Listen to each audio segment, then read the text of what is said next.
I'm going to use masking fluid on this project, and there's a list of the colors I want to use for the fall background and pond.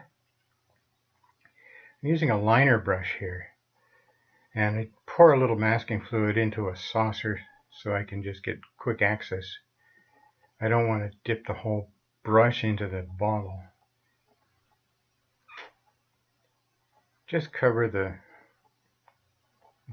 multitude of tree trunks here with pretty much a single stroke.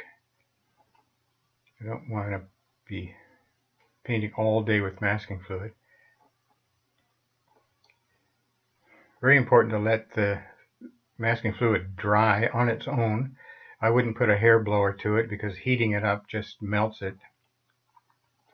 But now that it's totally dry, I can wet the paper.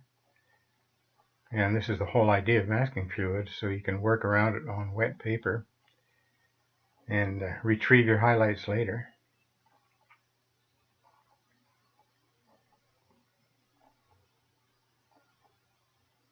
I'm making this is 200-pound paper, cold pressed surface. So it takes quite a bit of water.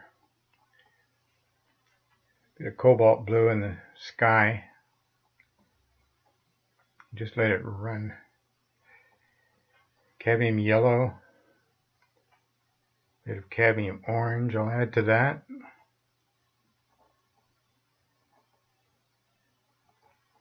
You just splash the fall colors on. They're going to dry so much lighter because they're going to spread into the wet paper. Fade quite a bit, so be pretty generous with it. Little red in there maybe.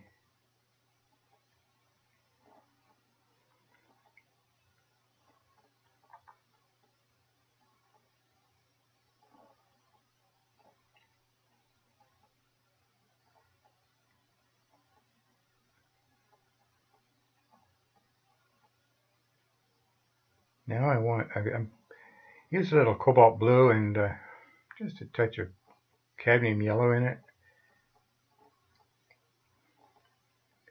The darker greens and the blue sky will help to contrast the reds and oranges. And now the paper's damp, so I can use a liner brush, a little bit of that cobalt blue, burnt sienna, just to sort of flip still damp paper, so I'll get soft edges on this.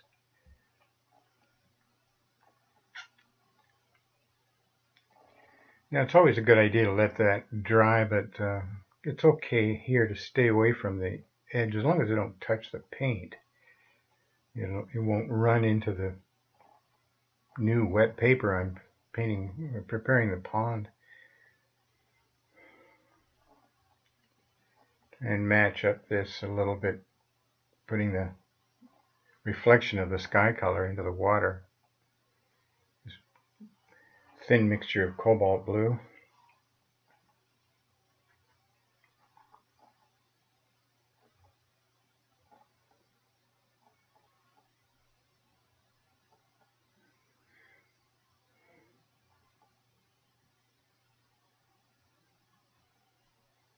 Just an approximation of the colors that are up there. Fortunately, the water sort of distorts things, and so you don't have to match it perfectly. It also makes the reflections normally a little bit darker than the actual object. With painting with these bright colors in it, I stay pretty loose with that.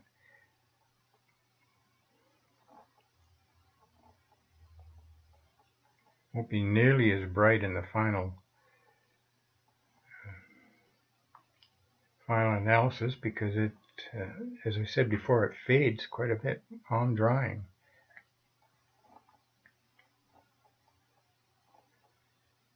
But the paper's wet, still damp, and every brush load has got more paint and less water on it. If you add more water to this now, it's just going to blossom, just wash away the work we've already done. So be careful to keep mixing up a stronger mix of paint. Burnt sienna and cobalt blue. A touch of red in it maybe for the stump reflection. Risky to have to paint the reflection before you paint the objects, but I want this soft edge. Now a clean brush will lift out of the dark and drag into the light. Put just a nice horizontal ripple on here. It helps. It looks shiny.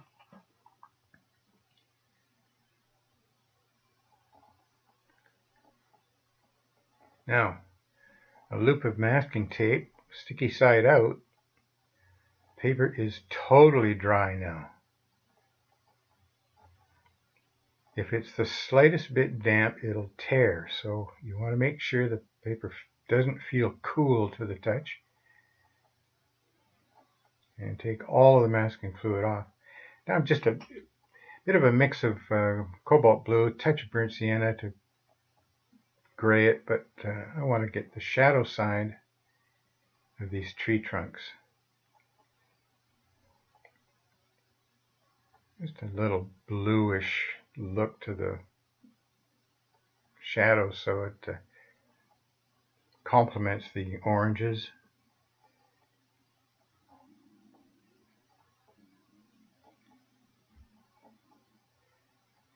More burnt sienna with cobalt,